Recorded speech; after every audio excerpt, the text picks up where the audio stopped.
ratatouille. And we're going to start, it's a vegetarian dish that you can use that can accompany meatballs. You can accompany with pasta if you'd like to, make it completely vegetarian. It's sort of like a tomato sauce with lots of vegetables. So we're going to start off with this lovely little eggplant. You can use this eggplant or even the Japanese eggplant. And we're going to cut off the edges. And the eggplant tends to be nice and soft when you cook it. So we're going to cut it into bite-sized pieces. So you want it to be like about 1/4 of an inch thick. So I'll slice it this way. And then we will make little dices out of it. Because what we're going to do is we're going to saute this and we're going to cook it with a bunch of other vegetables so that it's nice and soft.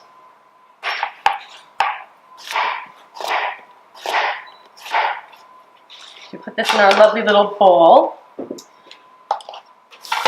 Okay, so we're going to mince up this garlic. A couple pieces, about 4 garlic cloves.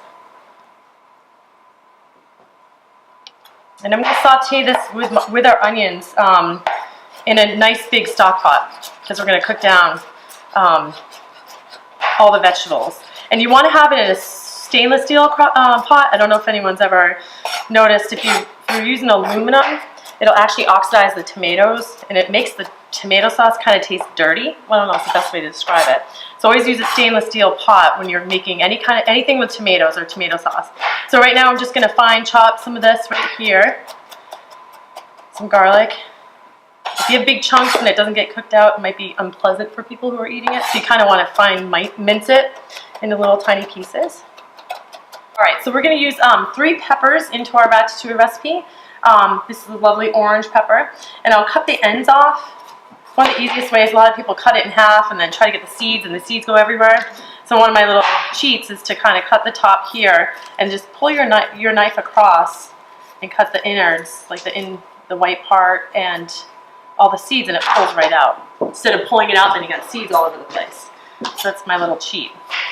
Then you cut this in half and make little strips out of them, and we're going to chop them into big pieces. And these are going to go right into our rest of our vegetables, and we're going to saute those.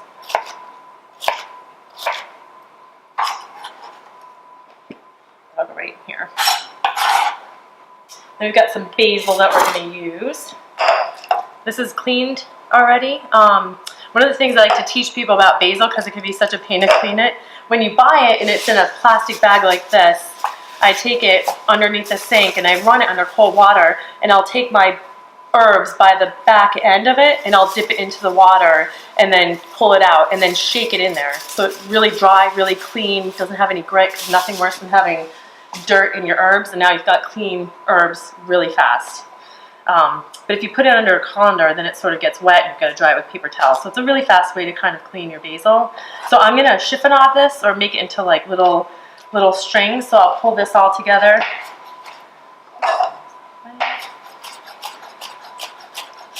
We're going to add this to our sauce. You can always use this at the end for flavoring. Put that in here, and we'll garnish that with that after. All right, we'll move over to the stock pot. And we want to sweat the onions and the garlic. We don't really want a lot of color on there at all, so we'll put it on medium to low heat and just cook it out until it becomes translucent. That's what really sweating is. If you start to get color on there, or you're starting to get that roasted flavor, add a little bit of water and turn down the heat a little bit. It'll actually help with the cooking process. So we're going to add the peppers and the zucchini and the eggplant.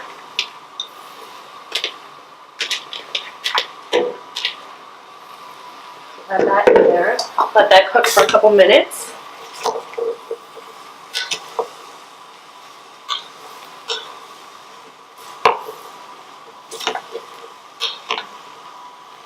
We're going to add about 3 tablespoons of sugar, a little bit more salt, and I really like using, you can use vegetarian if you like to. They make a vegetable bouillon base. This is reduced chicken stock pretty much, and they make a low sodium one. Has no MSG in it, and I really like it for that flavoring. I'm going to add just about a tablespoon and a half for this, and you can always add. You can't really take it away, so start out light, see how you like it, and you can adjust it from there. So So we'll cook this down, and we're going to add 2 large cans of diced tomatoes, or you can chop up about 6 to 8 large regular tomatoes. And we're going to put that in here.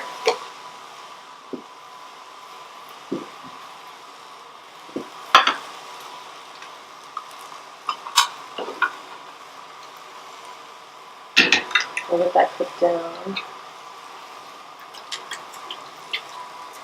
And we're going to bring this to a simmer.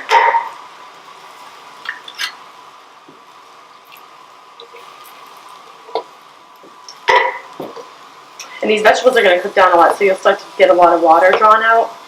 You want this to be a thicker sauce.